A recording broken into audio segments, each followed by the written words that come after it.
25 April বিষ্ণুপুরের তৃণমূল কংগ্রেসের 11 নম্বর ওয়ার্ডে লোকসভা ভোটের প্রার্থী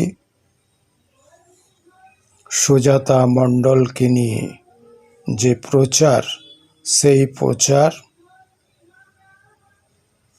শেষ হলো রাত্রি 10টা নাগাদ। এক নাগাড়ে কর্মীবৃন্দ কাজ করে গেছেন।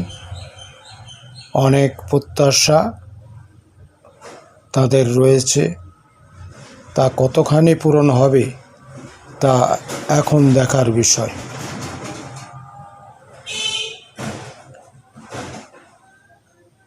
দীর্ঘদিন ধরে বহু মানুষ বিষ্ণুপুরের বুকে বঞ্চনার শিকার হচ্ছেন।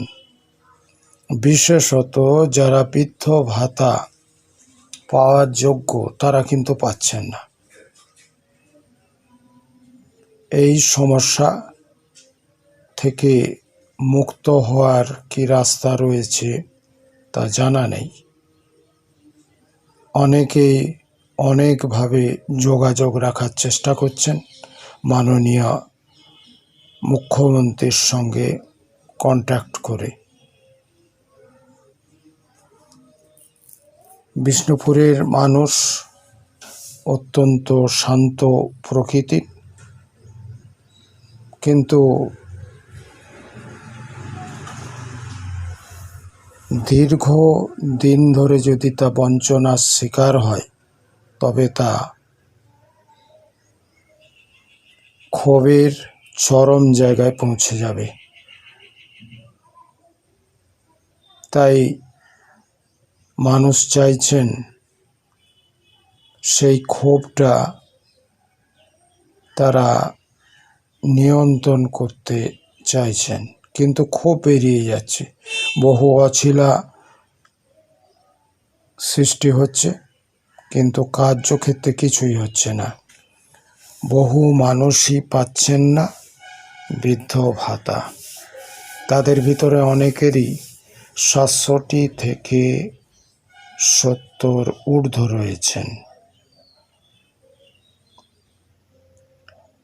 কেউ কেউ 3 বার 4 বার করছেন, অথচ কোনো রেসপন্স পাওয়া যাচ্ছে না। এর জন্য দায়ী কে? এই প্রশ্ন কিন্তু বারবার উঠে আসছে। লোকসভা ভোটের আলোয় আলোকিত সুজাতা মণ্ডল, তাকে জয়ী করবার জন্য বিষ্ণুপুরের লোকসভা কেন্দ্রের প্রার্থী হিসেবে দল মনোনীত করেছেন। তার কাছ থেকে বহু আশা প্রত্যাশা মানুষের রয়েছে। তিনি কতখানি করবেন সেটাই এখন দেখার বিষয়। লাইক করুন, শেয়ার করুন, সাবস্ক্রাইব করতে ভুল করবেন না। নমস্কার।